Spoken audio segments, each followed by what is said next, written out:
Last Word. Right, good evening and welcome to The Last Word. Tonight, I'm flying solo. It's Noemi, Eric Latif. My colleagues Zain Dimuli and James Smart are away, but we're going to have a conversation here with interesting angles to actually explore. So we just saw the by-election in Ol Kalou last week on Thursday, in which the DCP candidate emerged the winner with a commanding gap between him and the second candidate, the UDA, and then the other candidates. Now, since then, we've seen the conversations countrywide on what that could have meant. Was it a reflection of the battle between the president and the region? Was it a reflection of what's likely to happen in next year's general election? We have seen the leadership of UDA and the broad-based government saying, that's nothing. I mean, it's just a small by-election. Don't read too much into it. And then on the other side, the victors saying, that is something. That tells you a lot. Since then, the leader of the DCP party, Rigathi Gachagua, has come out to say the Ol Kalou battle was not between the candidates. In fact, the UDA candidate, Mushina, he's our guy. We love him. We have no issues with him. That was between the people of the mountain and President William Ruto. Now that brings in the question for tonight.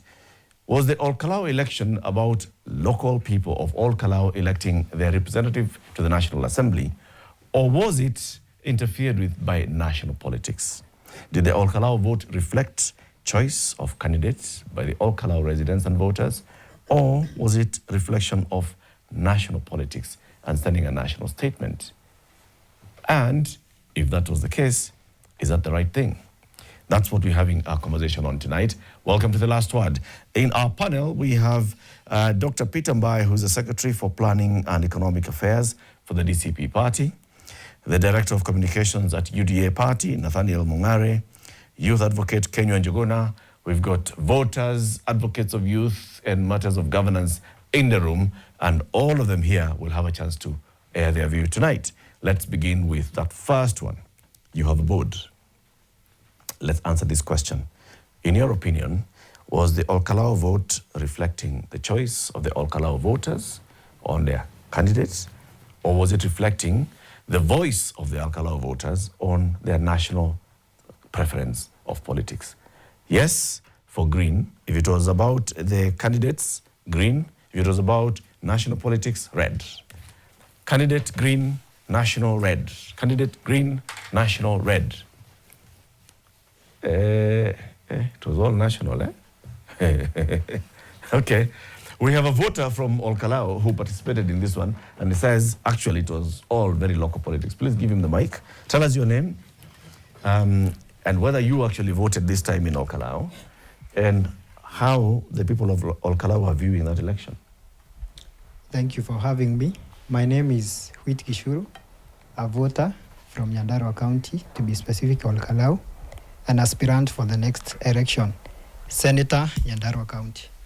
To begin with, the Ol Kalou general election, it was not an election. It was a by-election. Yes. The Ol Kalou by-election, yes. It was not about the national interest. It was about the candidates. And if you look at the candidates, the people of Ol Kalou did not dismiss the UDA candidate because of aligning himself with the president. If that was the case, he was to be voted in by a landslide. Why the Ol Kalou decided to vote in a DCP candidate? It is because a DCP candidate has been an elected MCA first, and he had a track record of his own as an elected MCA. So in my case, I think that the party, the UDA party did not lose as a party. It is the Ol Kalou that gained a leader. So that was to give Mushina time to adequately prepare himself for the next election. And I am sure he'll have exercised, he'll have practiced what the Ol Kalou people needs, and they'll have known him. They'll have known him. Okay, so he says the people of Ol Kalou are looking at, whom do we know, right? Do we know this candidate? Do we know them? Do we know their track record? And they went for the person that they felt best represents them. Who else felt that this was a local election? Who else had a green? We'll come to you, Nathaniel, later. Who was the other green? I want to give the mic to... Okay, so everybody else was red. No, I saw very many greens, apart from Nathaniel. Okay, let's come to the Director of Communications for UDA. Nathaniel Mungare, you say that this was a local election. It had nothing to do with, the sentiment of the people with the party or the presidency. Please explain. So thank you, Latif, for having me. So first of all, we want to congratulate the people of Ol Kalou for choosing in their next leader. And as UDA party, we graciously accepted the defeat and we congratulated the winner of that election. Secondly, the voting dynamic in Ol Kalou is very unique. If you go back to 2022, there was a very strong UDA wave across the mountain. But even with a strong wave across the mountain, the people of Ol Kalou in 2022 chose to vote in a Jubilee candidate. It speaks to the unique voting dynamic in that constituency. So it had nothing to do with the national politics. Then thirdly, in this by-election, our candidate was elected by the people in a UDA nomination. There were many other candidates who participated in the UDA nomination. So the people of Ol Kalou and the members of UDA chose Mushina as the candidate to carry the flag of UDA. And then finally, you must notice something, that it was Jubilee that was defending the seat. UDA was trying to snatch the seat from Jubilee. So it is not UDA that lost that seat. It is Jubilee that lost and barely got less than 200 votes.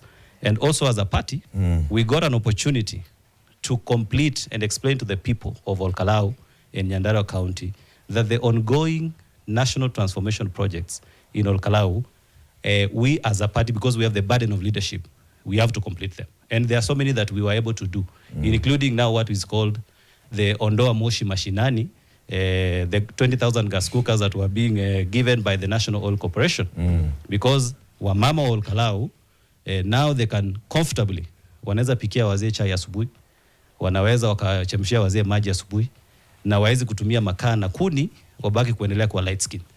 This is the Ondoa Moshi Mashinani program, among the many other projects that we undertook, including the affordable housing program that is there in Ol Kalou town, Captain, the Nyandarua University that we are undertaking at a cost of 1.3 billion, the Mashujaa Hospital Complex at the JM Kariuki Hospital, and many, many other projects, including the land registry that we have already installed there for the first time in the history of Ol Kalou and Nyandarua. So Mungare, These so people have been marginalized comparison to, let me finish that point, Eric, in comparison to other counties in central Kenya, Nyeri, Murang'a, Kirinyaga, and those counties.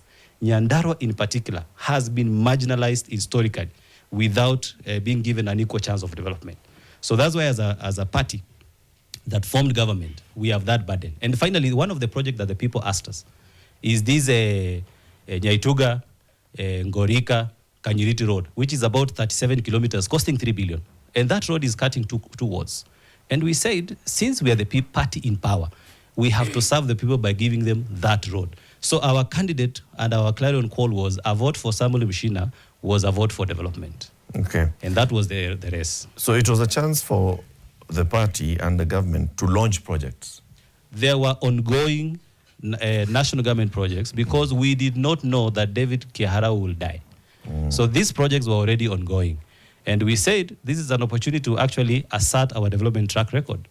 And that's why you never saw our party leader, the president, stepping foot in Ol Kalou. Unlike what has been said there, that the DCP or all that, the person who won. If you compare to, for example, the recent by-election in Beere North, where the DCP party leader stepped foot there. I don't even think he's the party leader because he's not allowed to hold any office. But the DCP party leader, when he lost Beere, he never said it was a national contest. But when it comes to Ol Kalou, where he never set foot, is now many people are equating. So I associate myself with the voter of Ol Kalou and my comrade in the party that actually this was a vote on development. And Eric, you must remember that UDA has won 6 by-election in the last 1 year, in conjunction with ODM 3 by-election in our partner in the broad-based. So the overall landscape has nothing to do with the win in Ol Kalou. Okay, so the other 6 we can look at them nationally, but this one we should not. No, I'm talking about we have recorded victories in the previous by-election. We get the point. Yeah. Let's talk about, I just want to dwell a little bit on those projects that you're talking about. No. So first of all, the ruling party has a candidate that's campaigning, and then because it's in government projects are being rolled out on the ground, right? Is there a clear line between party and government here? That's a good question. Remember, when we got the mandate as a party from the people, it is UDA that went to sell the plan, the bottom-up economic transformation agenda. So UDA formed government, and the government is implementing the UDA manifesto.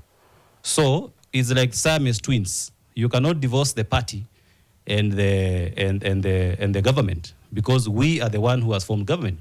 The party leader happens also to be the president, and the president has nominated the executive to carry out a mandate. We have members of UDA in their majority, more than 130, in the National Assembly, who are assisting the executive to fulfill the mandate that we were given by the people in the plan, the better plan. Okay. Now, that is how the structure is. So then you go to the ground with the projects. Some you say had started before, and they had been in the pipeline, in the works for a while, like university, expansion of, was it hospital and markets? Yes. Okay. Others are actually launched during that time, like what you're calling now the Ondoa Moshi Mashinani. Ondoa Moshi Mashinani for the mama, yeah. Bwana Ol Kalou voter, please name for me 2 neighboring constituencies of Ol Kalou. We have Ol constituency and Kipipiri constituency. Then we have Kinangop constituency, Kinangop, Kipipiri, and Daragwa constituency. In Nyandarua, we have 5 constituencies, actually. So those are constituencies within Nyandarua County. Yeah. Ol Kalou, Daragwa, Kinangop, Kipipiri, Ol Jororok. Yeah. Not far is Gilgil, on the other side. How many of those, to the best of your knowledge, have gas? Ondoa Mashinani. Ondoa Moshi Mashinani. Okay, from my understanding, I participated in the by-election that was happening. So I participated in the campaign, but not closely. What I realized is that the Ondoa Moshi Mashinani campaign, it started, something has a dispersal point. So it started from the Ol Kalou. Now it is going to disperse to other constituencies in the county. So the others are going to get gas and other goodies. Yes, development is, development in progress. So with time, this thing cannot happen all at once. It is going to take time. All right. I think, Nathaniel, you can see what we're saying here. I mean, where the point of this conversation is going, right? Yes. Give the mic to Kenywa. Kenywa, introduce yourself. First of all, tell us what you think. Was this local? Was it national? And then, was it the right thing for UDA to come with all these goodies on the ground? And did the people actually play UDA, for lack of a better word? Thank you, Eric, my namesake. I'm Kenya Jagona, a youth advocate. Let me begin by saying that the Kalou by-election was a purely national issue. As much as there is some regional issue there of the community regaining and restoring its dignity that was lost in the Bere by-election. And the consolation is around to the UDA because they are saying this is a Jubilee loss. And we allow them to mourn and go back to the drawing board, of which I have heard that the youth and the Gen Z are going for that drawer. I may say that the project we are seeing in Kalou and some of the things that are happening in Bere are related because the transformers, the pipes, the tanks that were taken in Bere, we saw them during the campaigning period being transported and relocated to Kalou. So this is the thing that is emboldening Kenyans so that they go against the UDA government. full of hypocrisy. We saw them saying that if you give money to Kikuyus, they can vote for your person. But the people of Kalou answered in a decisive way that you can hire us, but you cannot buy us. But why were they participating in a national issue? The national issue... Why not focus on their 9 fellow residents of Ol Kalou who have come out to say, I'd like you to elect me to represent you in the National Assembly? Why not focus on the quality of Sami Ngodo, Samuel Mushina, or the others? The kind of investment which the UDA government did in Kalou answers every question. There are more than 5 cabinet secretaries, more than close to 20 principal secretaries who are assisting in the campaign. So why would the government invest so much in a by-election? Because they want to send a message to Kenyans that they are still in control, of which they have lost touch with the ground. Wajiko from Mulima has already departed from the regime, and that is the point which the people of Kalou were trying to express in the ballot, and to remind the president that it doesn't matter what you do, it doesn't matter the projects that you are going to bring here. We have made up our mind due to the betrayal that we saw when the person who had been sent by the name Rigiji to represent the interest of the people of the mountain was chased away and impeached on non-existent grounds. That is the time the Mulima people and the region departed from. They don't want to focus on local, they want to go national. Yes. I want to hear from the ladies. Please pass the mic at the back row. Let's start. Your name, was it national, was it local, and why? My name is Mwanasiti Athman. It was national at the moment, I can see that. But despite of everything, and I'll just give, Ol Kalou has taught us that the plain clothes now don't use Subaru, they use TS. And Prados of MPs who were mentioned until now, they have not been arrested. They've just arrested the non-culprit over it.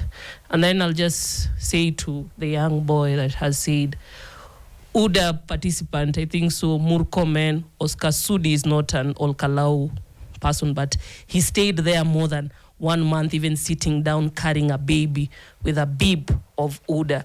So if you said it's local, and you used more than 14 billion in a by-election. And how do you know they used 14 billion? It was said, I think so, my phone is off, I could have given the calculation of an audit who said it.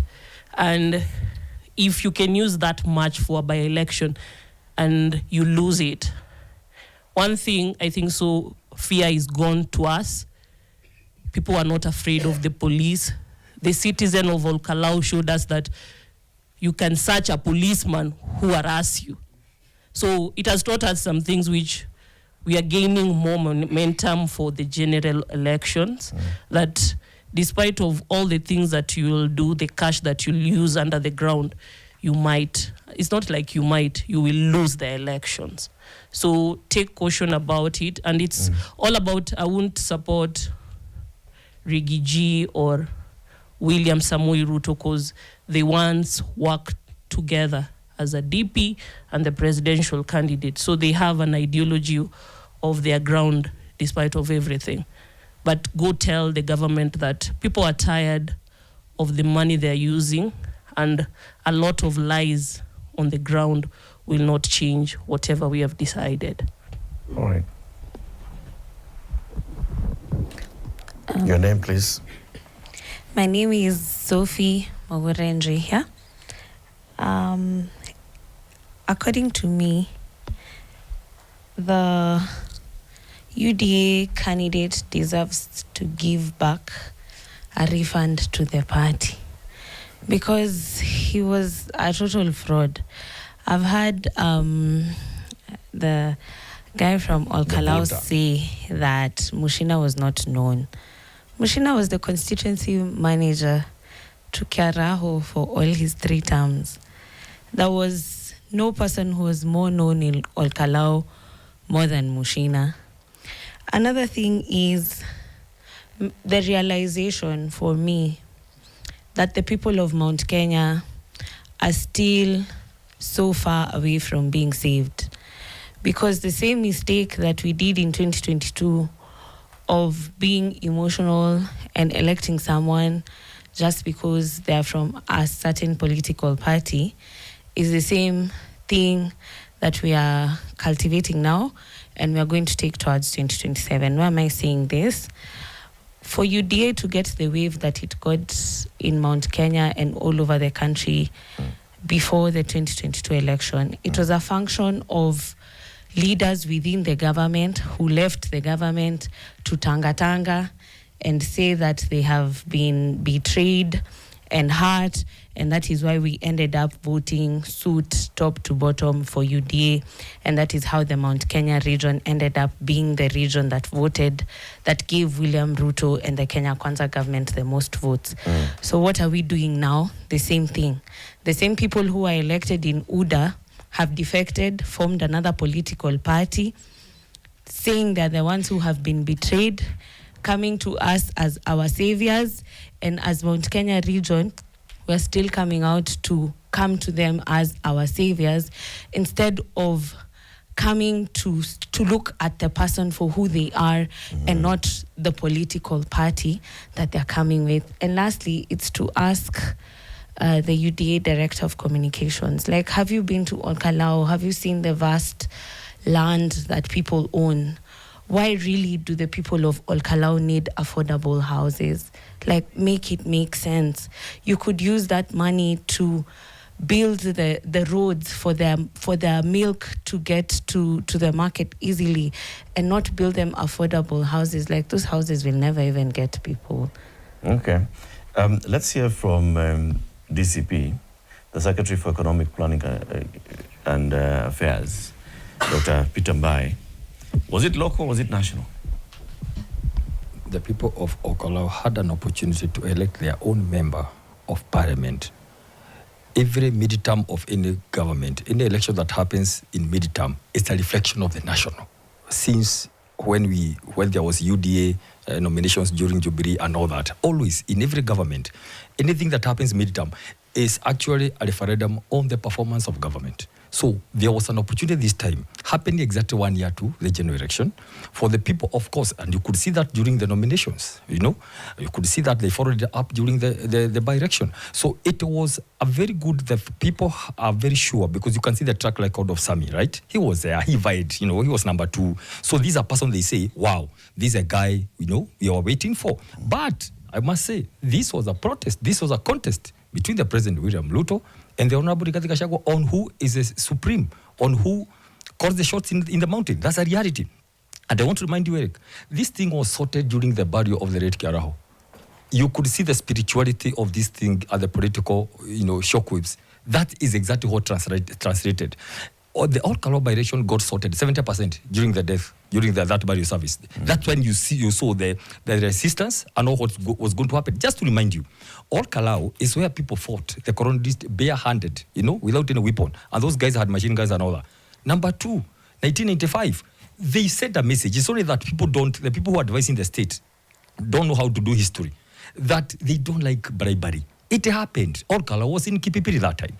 And number 3, last year, 2022, Ol Kalou and Nyandarua was actually the home, the base of William Ruto. They voted for him without any penny or a coin, against all odds.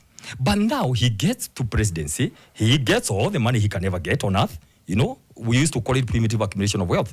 And then he decides he'll use the money, the powers begin to get the money to try to buy them out. They are saying, excuse me, Mr. President, we gave you the position without any penny. We loved you. You can't buy free love with things like money. That is the reason that that came up to Ol Kalou. It was an opportunity to demonstrate. And by the way, the issue of the President William Ruto and the mountain is not personal, just business. One, the issue of betrayal, conmanship, and deceit that you did. 1, to the mountain. Number 2, to Kenyans, because we elected you so that you can, you can stand with the constitution. You can empower people economically. Today, what's happening? A collapse literally of the economy.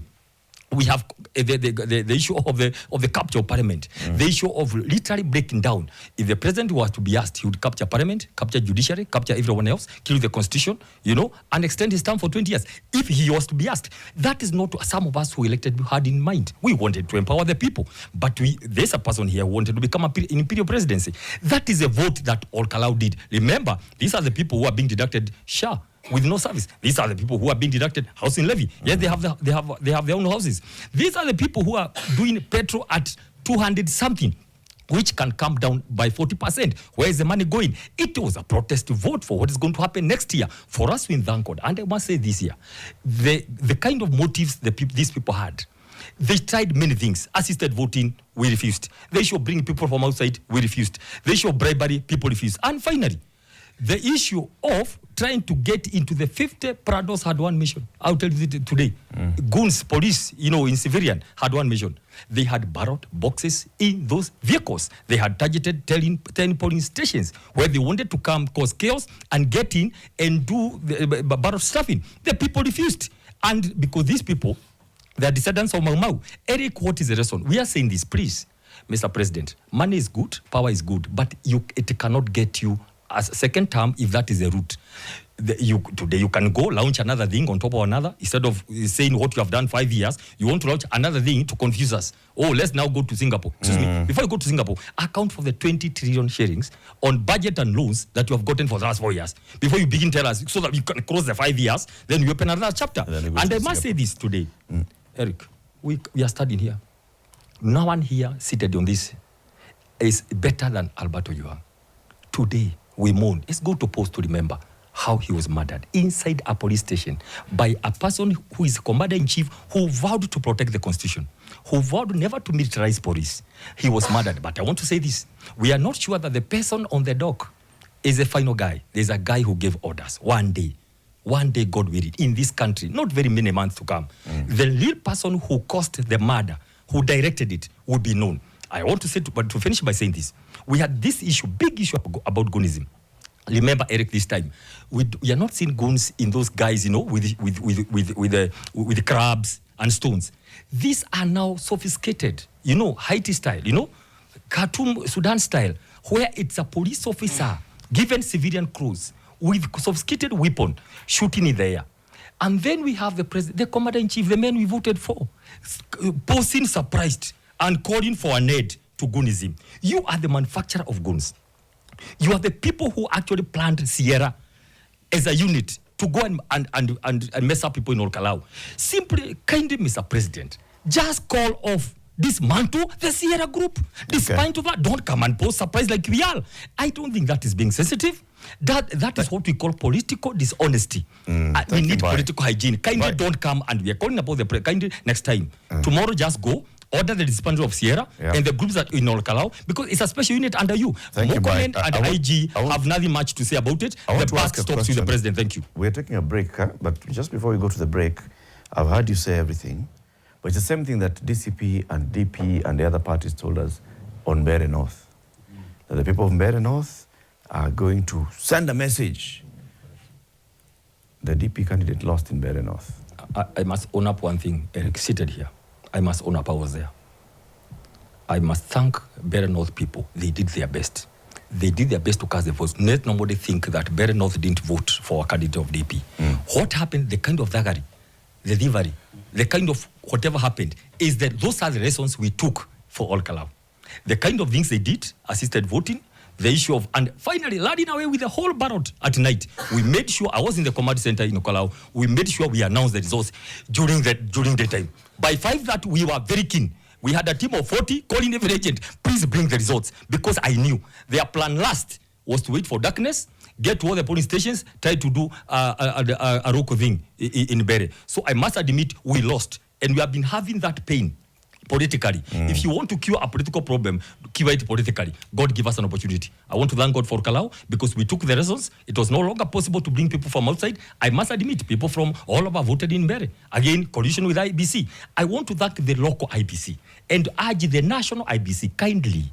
Please, you just took oath of office the other day. If you want to remain for 6 years, just be well. Mr. Chairman, if you have to get calls, and the other commissioners are not aware, please, just because you are elected, you took the Bible to serve the people and the Constitution. Please, IBC, we have no problem with you personally. But if you proceed that way, we may not be able to trust you to learn the next elections. We took lessons from Bere. We were left wounded politically, I must admit, but God has given us an opportunity to reclaim ourselves and show what really meant and what is going to happen in the future. Okay, time for a break.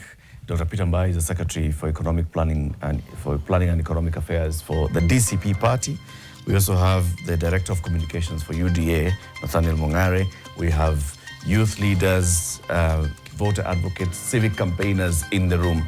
We are asking tonight, was that Ol Kalou vote a reflection of the people actually thinking locally and electing locally, or was it a voice on the national election? We'll be back shortly. Time for that break.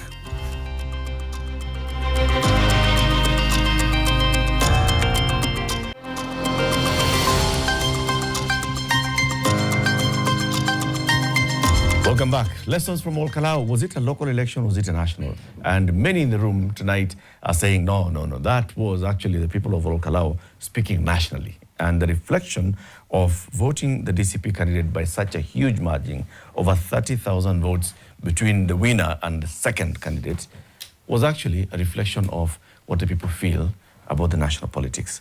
Do you agree? Do you not agree? We can also get your views. You can post your views on NTV Kenya, on X, on our YouTube live stream, on our Facebook live stream. Okay? Now let's hear some more. You have the mic. Please tell us your name. Do you think it was local or was it national? And why? And is it a good thing that, whether those two can be balanced? Okay, thank you, Latif, for having me tonight. My name is Davis Osiemo. I'm a young lawyer in this country. First of all, I want to thank the people of Ol Kalou for voting their conscience. And second, I want to pick from where Mr. Mbai has left, that this was a reflection of the national outlook of this country. Remember that a member of parliament goes to the National Assembly. It is a national issue. And it is also a national issue because it reflects how the country is feeling, especially the people, towards the government as it is today. You see, when you are an incumbent as a government and you've done the work, you don't need to do the kind of things that we saw the government do in Ol Kalou, where you send people money, you have shoes, gases, train stations being opened in the campaign period, even boats. I was surprised. I didn't know Ol Kalou has a lake. Now you know. Now I know. So please visit it. I will actually. So this election, get it from me. These people know government is given intelligence by the National Intelligence Service. It is an outlook of the country as it is politically. And I also want to thank the people of Ol Kalou because they've given us a script, even us from Nyanza and all other regions, how we are going to vote in this sense. You go, wake up in the morning, vote, protect your votes, search any person that wants to come there to infringe on your democratic rights. Davis, let me ask you, where will you vote next year?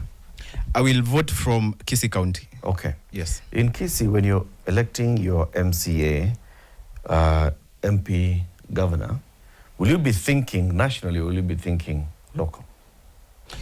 I'll be thinking both. And let me explain. Locally, because if I'm electing a member of the county assembly, a member of parliament, of course, these are the people that are at grassroots level and they are the connection between me and the county government, me and the national government. So that's first, local. Second, national, because the person that you're going to work with on the national level will affect me directly. This same very government, today as we stand here, spent 2 trillion shillings on paying debt and borrowing equally 2 trillion. So government is running, of every 100 shillings that they collect, they are running on about 20 shillings. So William Ruto has no option but to borrow money.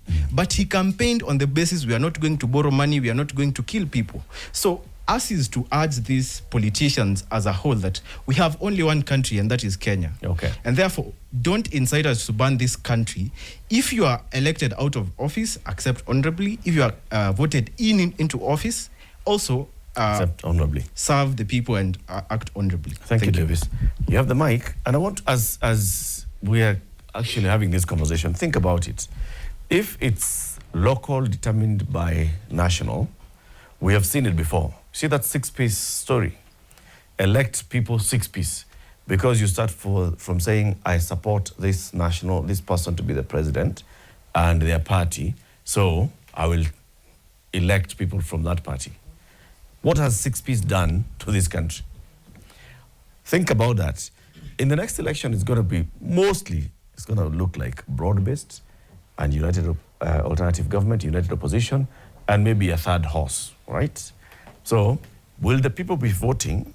If I am a supporter of broad-based, I'm then supporting a broad-based candidate from NCA, for MP, for that. And is that the best candidate, or does it not matter? And will that have an impact on the kind of leadership that we're going to have after next year? Please introduce yourself and tell us what you think. My name is Evelina Mwihaki, and I am a leader in this nation at my own various capacity. Let me begin by saying I feel disrespected by these two gentlemen seated next to me, because I was one of the women that camped in the DCP party leader house for 10 days, praying for him to win the previous election as the deputy president. We went there, we spoke in tongues, we didn't eat in his house, we rabashakad there for the Holy Spirit to come and save this nation. Now. And your prayer was answered. Now, I want him to go and ask his party leader why can't he hold an office now after all those prayers? That is number one. The second thing is you are party leader. I feel like this is Gachagua, this is Ruto, seated, I'm at the center. You're speaking, it is about your candidates lifting the flag of the UDA, and it is about DCP lifting the flag of the DCP. So who is lifting the flag of Kenya? That is number one. The second thing why I said I feel disrespected, your party leader stood and said how women were raped during that by-election. I'm not hearing you talk about that. I'm not hearing you mention about the character of the nation.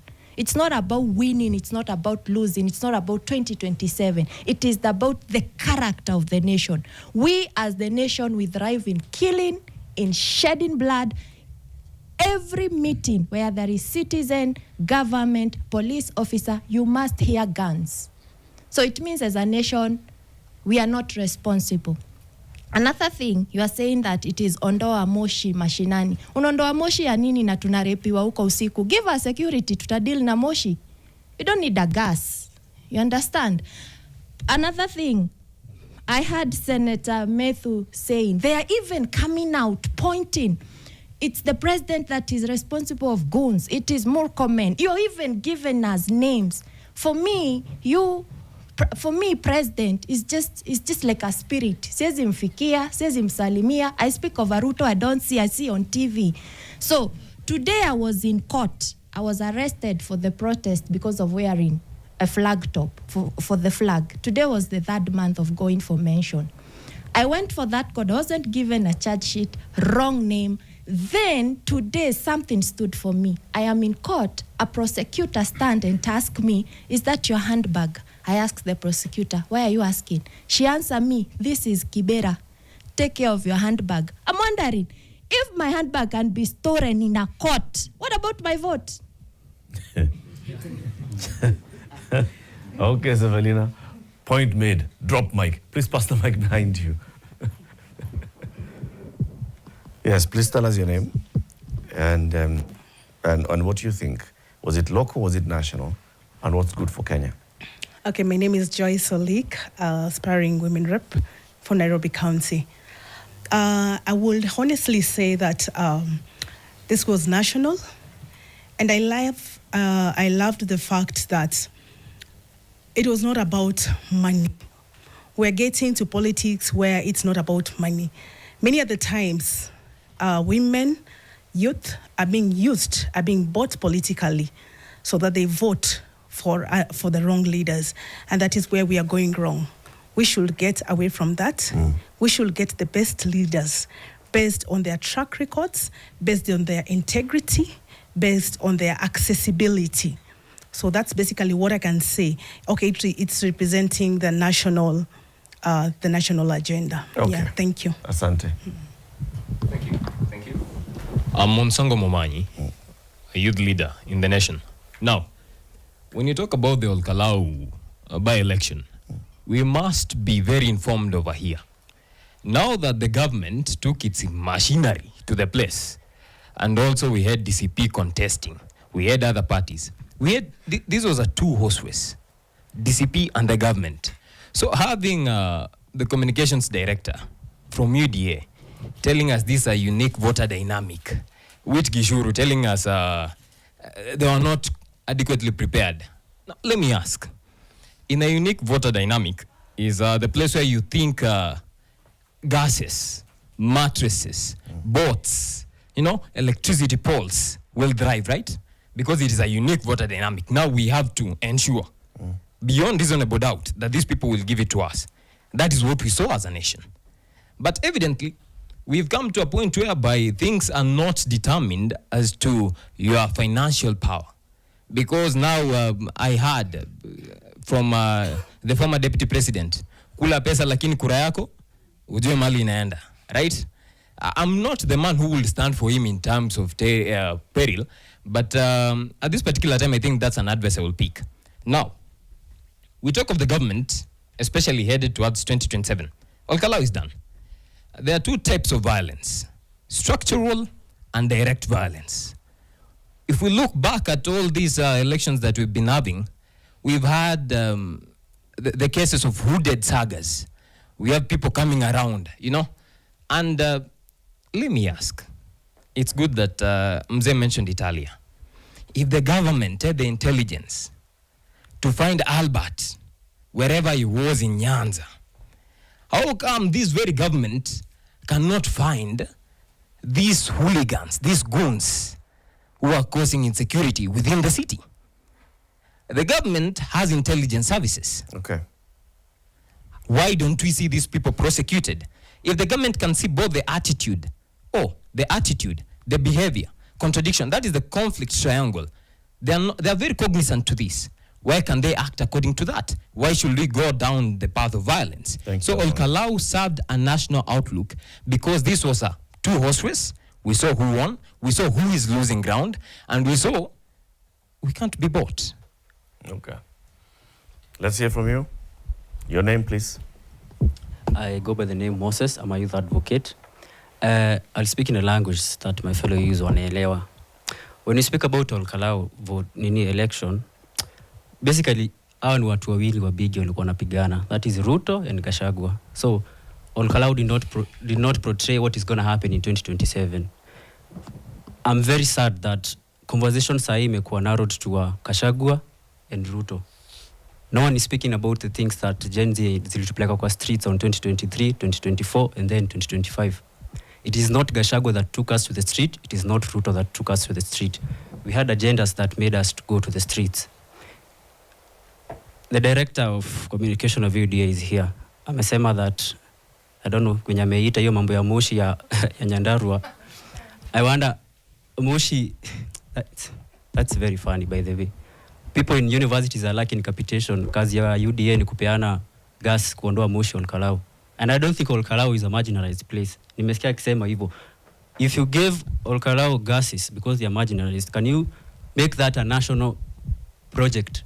Everywhere hakuna gas, muende mpeane. Si ikifika time elections ndio mnaenda kupeana.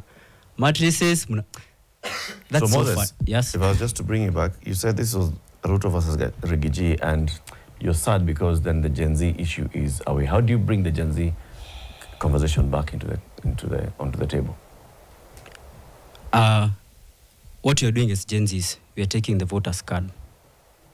2027, one thing that we are sure of is going home. That's the only thing we want. After he goes home, then the country will be at itakuwa place power. Because Ata Gachagua is not like he's the best person. Because he was working with Ruto. He's not the better, quote in quote, the devil. So, Sawa. Yeah. Thank you, Moses. At the back. This is Ol Kalou Stephen, and a Kenyan by name, by nature, by birth. Ol Kalou was national politics and a local politics. Before you choose the national, there's a reason, but also is a local politics. There's a reason. We don't elect leaders on the grassroots to go and serve the national government, but to come and serve us. The reason why I give you my vote is to work for me. I'm your boss who is giving you the votes, and you are my slave or you are my worker. So when you vie for, you are wananchi, and wananchi ndio wako na votes, hao ndio the boss. What Your mic iko na shida kidogo. Please pass this mic. Okay. Amalize point alafu irudi kwako. Now, I need to ask myself, I gave you votes. We are coming to 2027. People may think 2027 is so far away, like 10 years to come. It's just few months to come. So before you come back as an area MCA, MP, you need to come back with the former manifestos you gave out that you are going to work. Have you worked on them? You're yote ni theory Otieno. Yeah, Theory. but we need now the practical. Are people going to be looking at that? Or are they going to be looking at huyo kocha magani? Yes, that's the wisdom I'm giving Kenyans right now. To go to the grassroots. So that they mark, they judge these people by the work they have done. Okay. For the development of the community and of the country. So track record na sera. Yes, the accountability matters a lot. And most of politicians around, they lack, they don't want accountabilities. Lastly, my sister amesema aliomba Mungu candidate wake apite. My question is, why should I now vote if I can pray to my candidate to win? Why should I go and vote? Patia mzee mic hapa mbele. The same mic, that one. Please tell us your name. Okay, I'm James Yotaka. I'm a freelance journalist. Okay, whatever happened in Ol Kalou is just national. It's just national politics. It has nothing to do with local politics. I would say that I would contribute and say that it is both positive and negative. Why positive? Because we need at least have political parties being strengthened by having representation on the ground. And when we have political parties which are strong, because they are tools of mobilization, both sides of the government and opposition, we have strong political parties. That means that the equation of power is balanced. And what happens is that when they go to parliament, they don't follow the law. The constitution is very clear. It doesn't matter whether the Ol Kalou people choose to vote for DCP or not. Do they follow the law when they go to parliament? Because when you follow the constitution, we have the opposition. It has its own role, you see, to oversight the government. But what happens? Handshakes are taking place. So killing opposition, killing oversight, then the government will just do whatever it thinks like, nobody to oversight, nobody cares what is happening, the representation to the people. It doesn't matter whatever happened in Ol Kalou to choose whoever won. When you go to parliament, what are the parameters which are going to govern you? Okay. Then another thing is that we are seeing the same politics of sympathy taking root. In 2013, people voted based on sympathy. And we see the problem. 2017, what happened? You saw 2022, sympathy. People sympathize with William Ruto. They did not vote for him because they thought he was the best. It was sympathy. Now we see people Mount Kenya that are sympathizing with Gachagua. So what is going to happen? We are seeing sympathy. Sifuna, sympathy vote. Not really people are taking time to scrutinize their leaders, to see whether they are qualified. And then when one thing positive coming out of Ol Kalou, that these guys stood firm and said no to tokenism. Where is it in the constitution that people should be given developments through tokenism. There's nothing like that. Okay. So the constitution is very clear how natural resources should be distributed across the country. Thank you, James. Yes. Let's hear from you. And as we're talking about this, again, think about, is it good, is it bad? Is the signal that an elected representative actually gets that they are to represent you or to align with the person that you align with above them? If the signal is, I've sent you there so that you can support Rigiji or Ruto or Kalonzo or Musalia or Wetangula, does that impact whether that person represents you and your interests when push comes to shove? Thank you, Eric, for having me. I'm Felix Wambua. It's quite clear that it was not an Ol Kalou issue, but both national and regional, even continental, because we have seen political spectators commenting, even comedians making fun out of it. Kenyans have done it again from Nigeria. They are frisking policemen. You know, it's like we are becoming a role model and sending out a message on how to deal with dictatorial regimes. When we get back to Ol Kalou and making it a national issue, we have seen faces and names that have been exposed by this very station, and thanks to the work that you are doing, work that makes Amin and his team look so incompetent, because if someone has been captured on a camera, their names have been revealed, and up to date, they have not been presented into any court or even arrested. Yet we have a family that is mourning a loved one who died during the same voting period. It's quite not good for our country.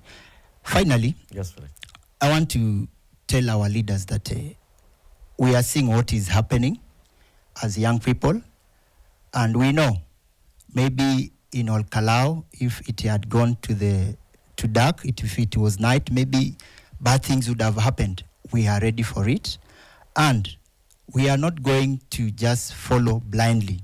There are those who think that they are going to push people in the National Assembly, in the Senate, so that they may push the agendas of their parties.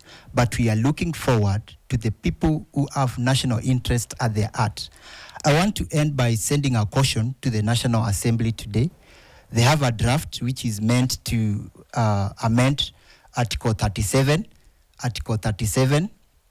which gives us the rights to picket, to protest. Why are they doing it now? We have seen that if it was not the protest in Ol Kalou, maybe things would have gone Mushina way or UDA way. We are sending this message to anyone that is going to be working or presenting this bill.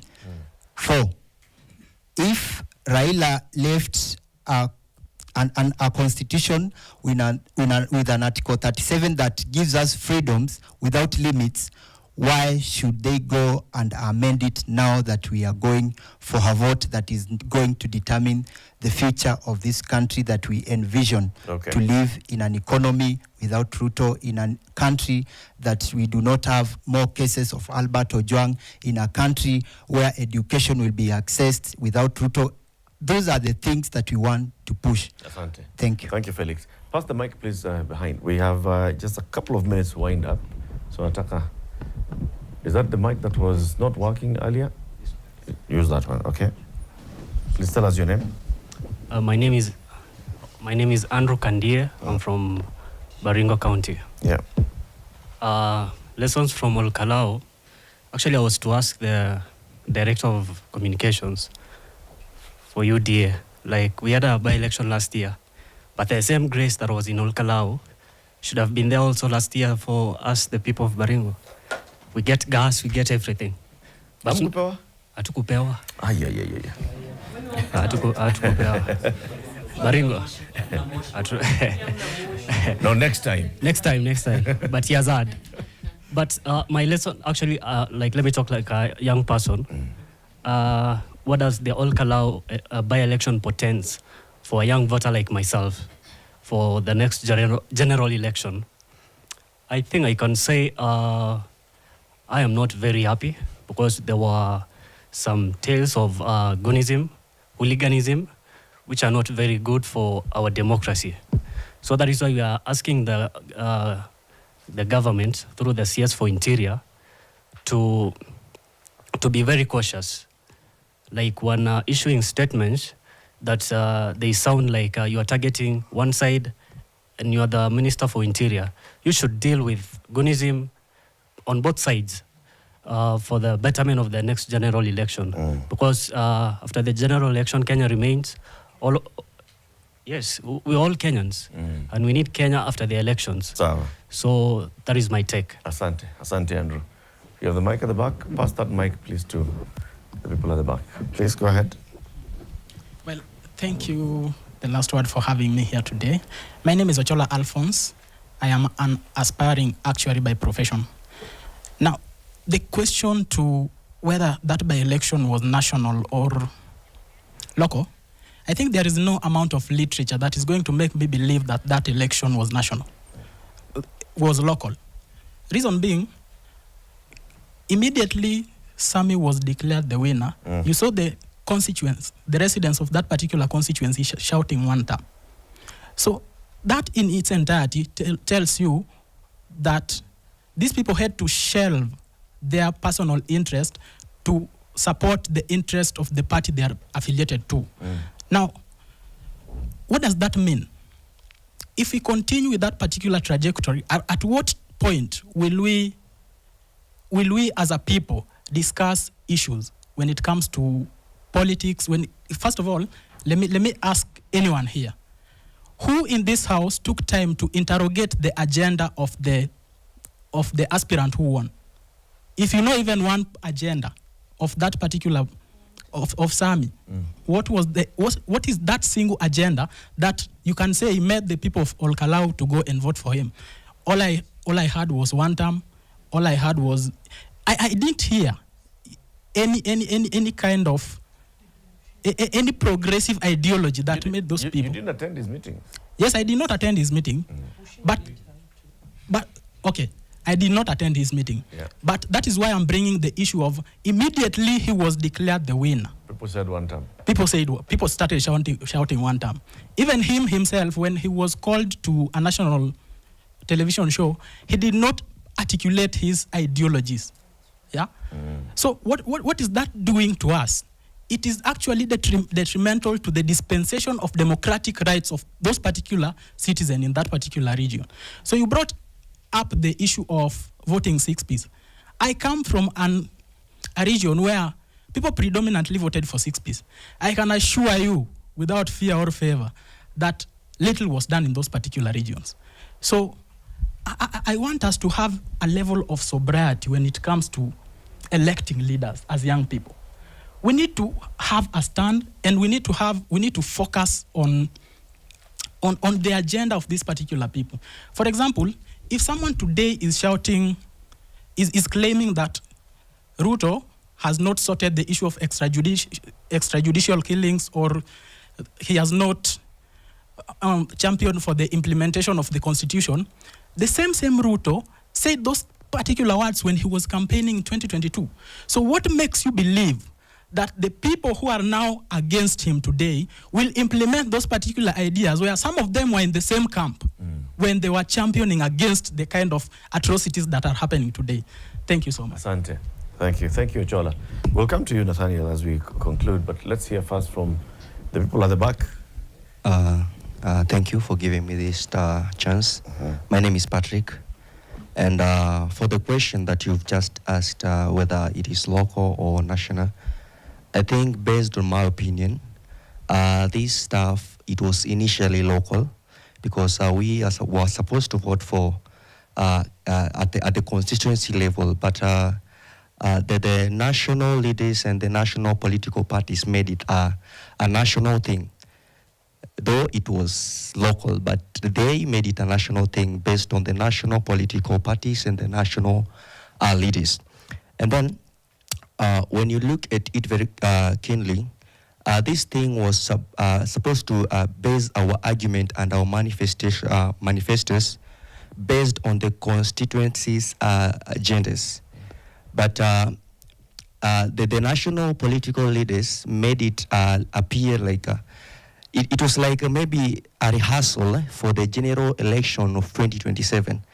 So one of the lessons I learned from the Ol Kalou by-election is that it was a reflection, a rehearsal of 2027 election.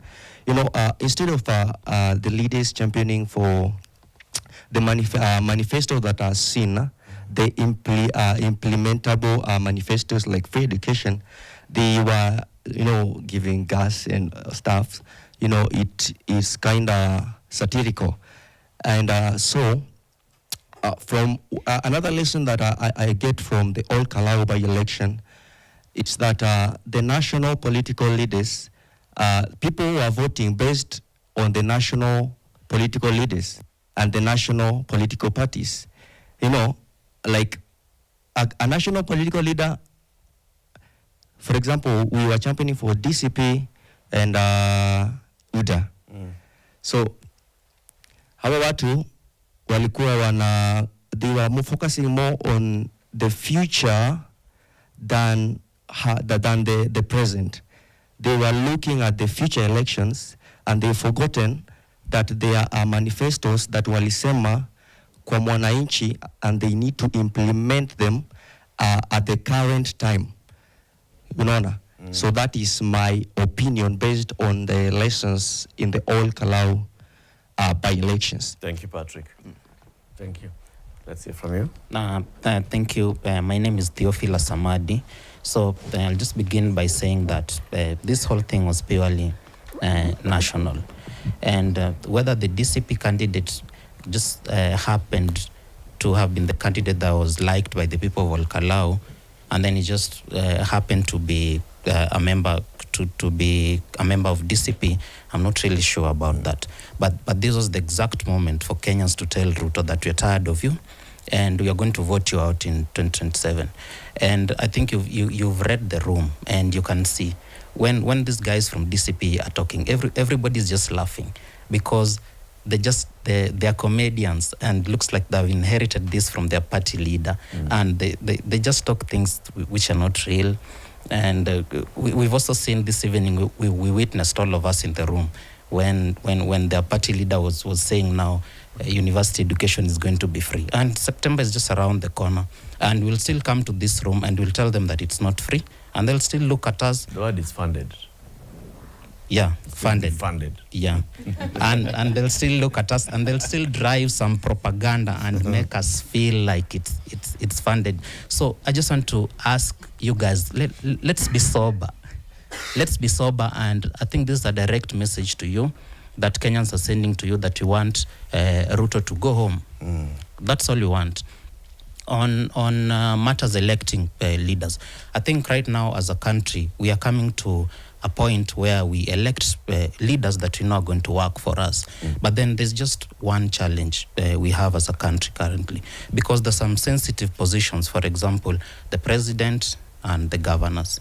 There's this issue of impeachment, and so usually the parties encourage voters to vote 6-piece because you don't want to get a good president there and then the next 3 or 4 months they're impeached.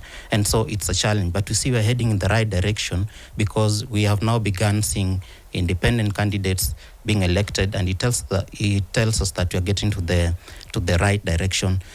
Maybe if this impeachment thing could be tweaked, I really don't know what we should do, but as a country we are heading the right way. Thank you. Theophilus, asante. Let's give the mic.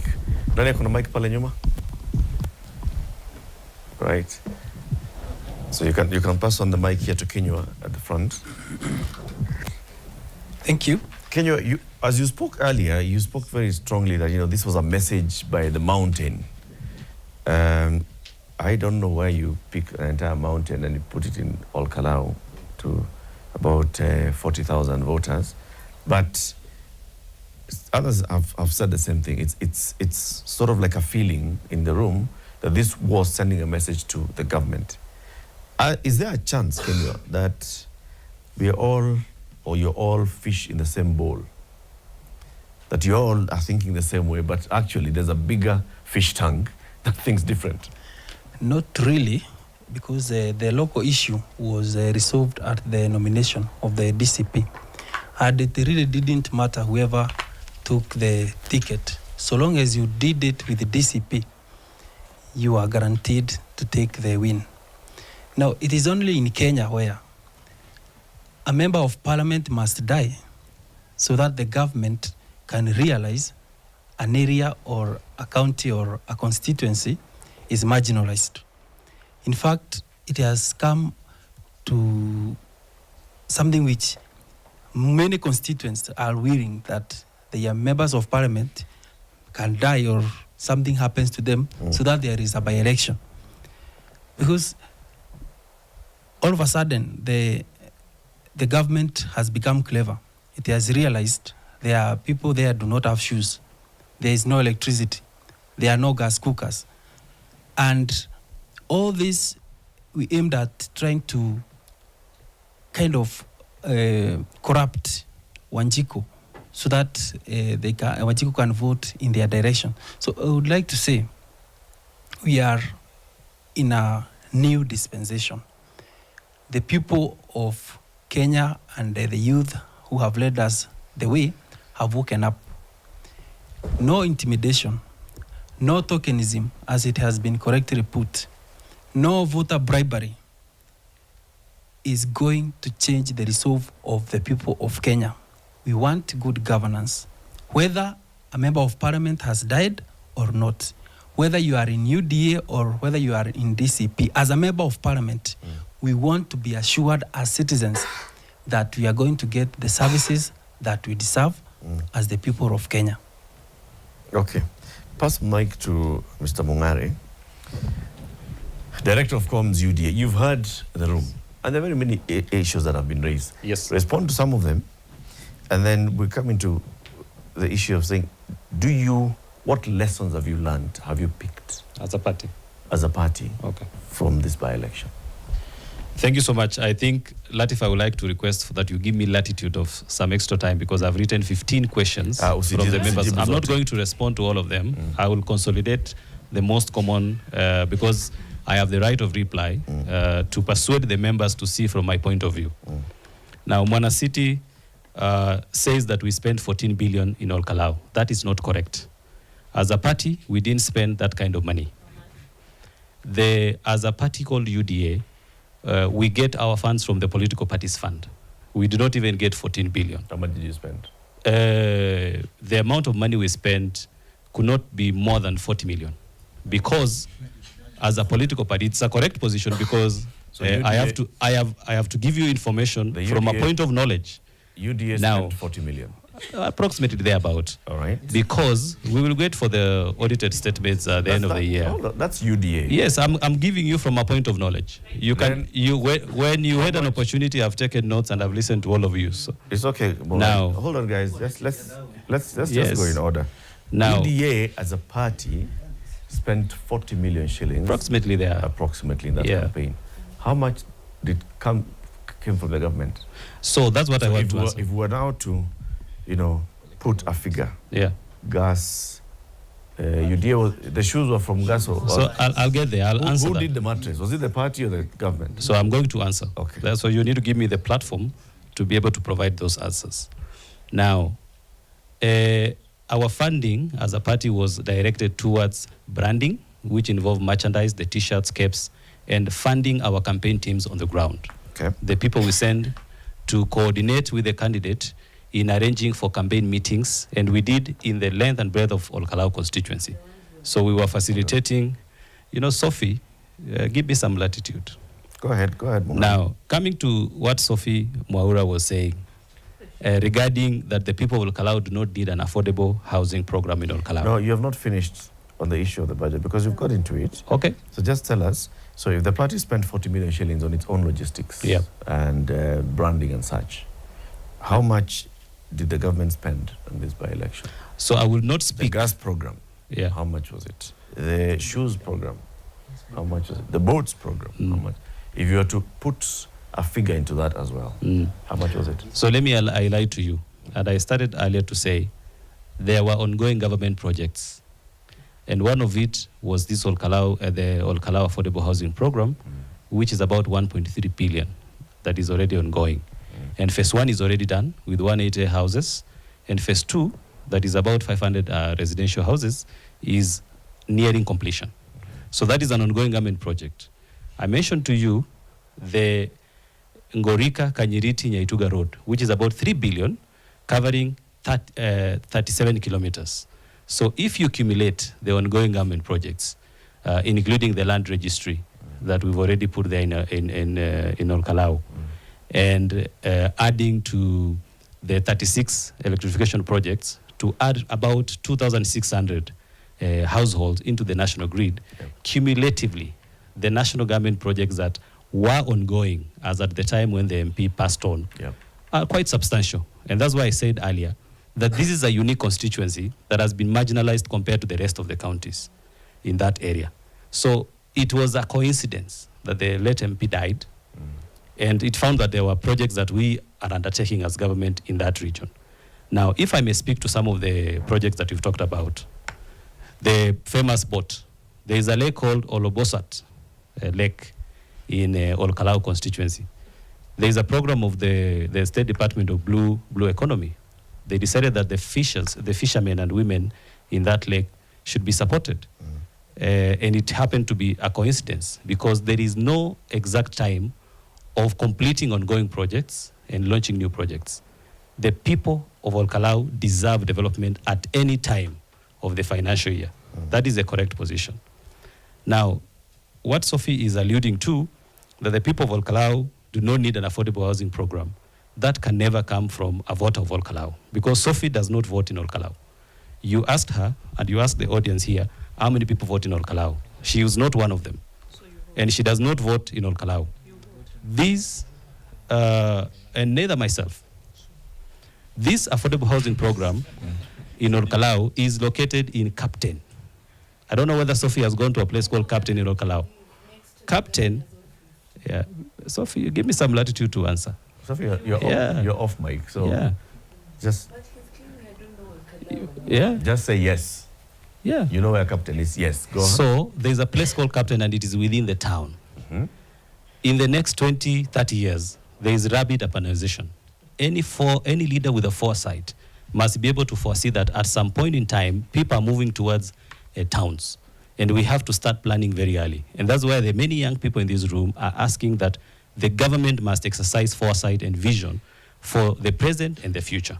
So the Ol Kalou Affordable Housing Program is perfectly within the need of the people of Ol Kalou. And the government did a needs assessment before starting this project. Okay. Now, when I go to Mbae, who raised so many issues that the mountain has divorced itself from the people, from the president and the UDA party. If, Latif, you compare apples to apples, when we won Mbeere North, he did not advance the same argument. When our candidate won on Mbeere North, and that was not a UDA seat, by the way, in Mbeere North. It was a new addition. It was initially a DP seat. And then subsequently, we won 2 MCA seats in Mbeere North, Evrore Ward and Muminji, which were not UDA seats, and they were added to us. So if it is a matter of comparing apples to apples, because it's a by-election, then we should actually say the people of the mountain have a lot of confidence in the president and the ruling party, if that is the case. Because you cannot say you're comparing apples to oranges in one case and then you compare apples to apples in another case. It is not a fair assessment. Now, if you come, he talked about stealing votes in Mbeere North. We did not steal a single vote because UDA does not have the capacity to steal an election. Somebody, the loser canvassed the case in the court of law. You know, somebody went to court, the one who was number 2. The judiciary canvassed that argument. The evidence was adduced. And our candidate, Wamudende, won the case. The court cleared him. So the argument of Mbae saying that UDA stole an election, UDA has no that capacity. Now, Davis Osiemo.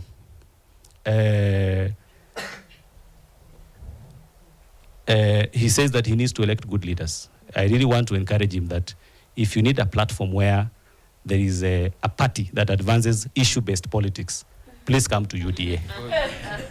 I will beseech you that it is only in UDA, in the last general election, where we went to the people with a plan. And before we developed that manifesto, we visited all the 47 counties, and we conducted what we call county economic forums.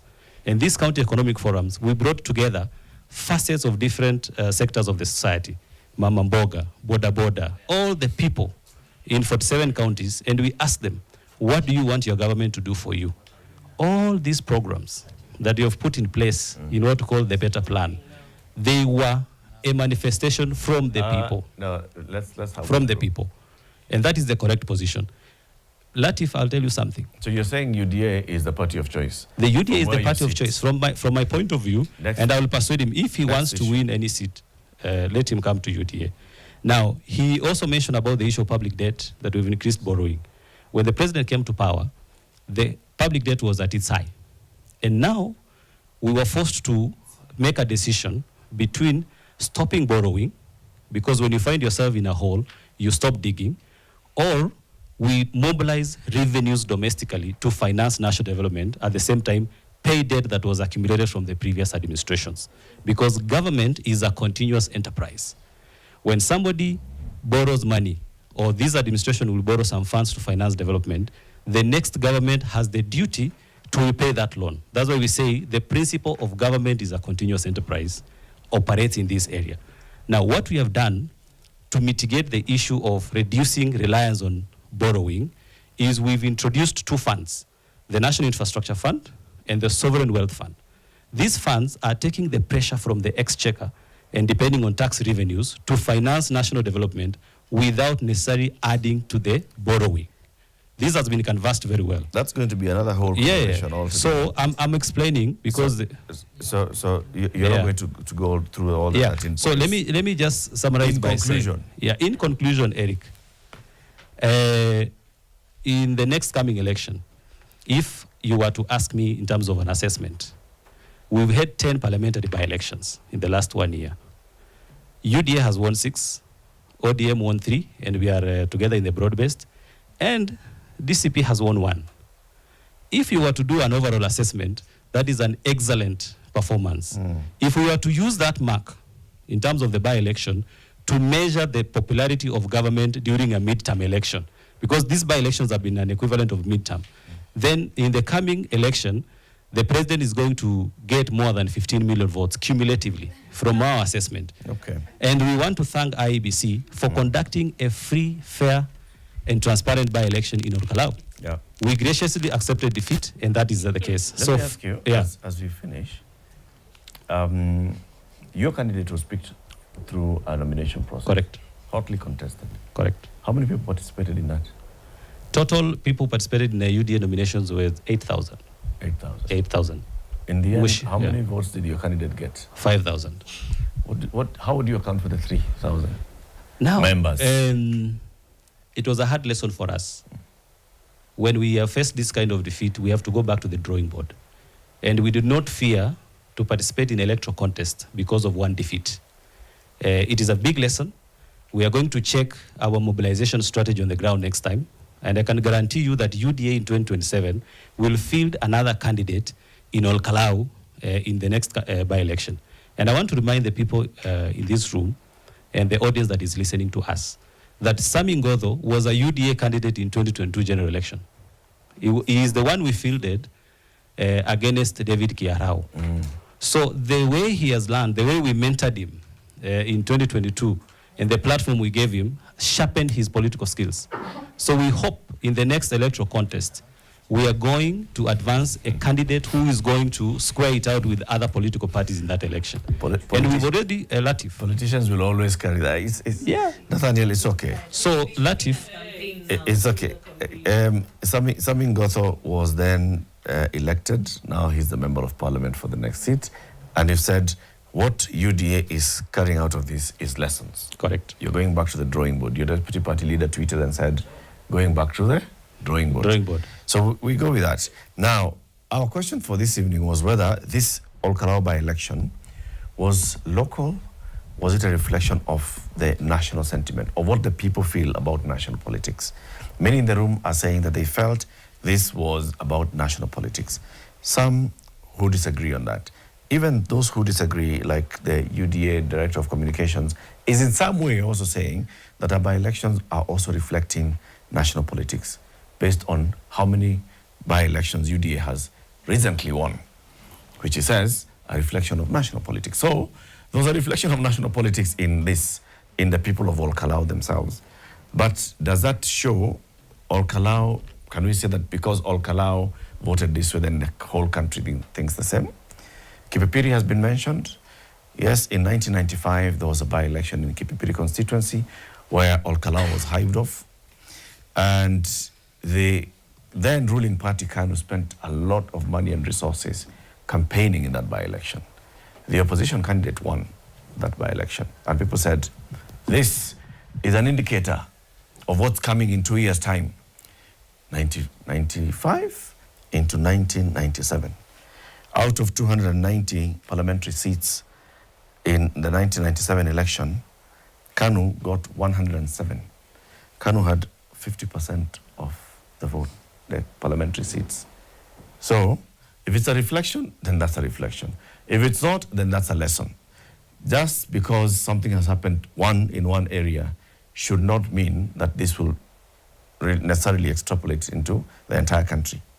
The lesson that we'd like to, just ask ourselves as we go home tonight is, should you be thinking of your next member of the county assembly or member of parliament, whether direct MP or woman rep or senator, should you be thinking about them and their affiliation to a political party, or them and their ideas and agenda for representing you? Should they be beholden to you, or should they be beholden to a political party? And we know in this country, political party equals individual. It is whether it is William Ruto's party, or Rigathi Gachagua's party, or Kalonzo Musyoka's party, Martha Karua's party, Moses Wetangula's party, and so on and so forth. So are you electing somebody for Karua, or are you electing somebody for yourself? That's the question that I'd like us to end up with. That's been the last word. Thank you very much for watching. It's Eric Latif Night. Next week, we'll be back full house. James Mart and Zaha Ndimuli will be joining us. Have a good night.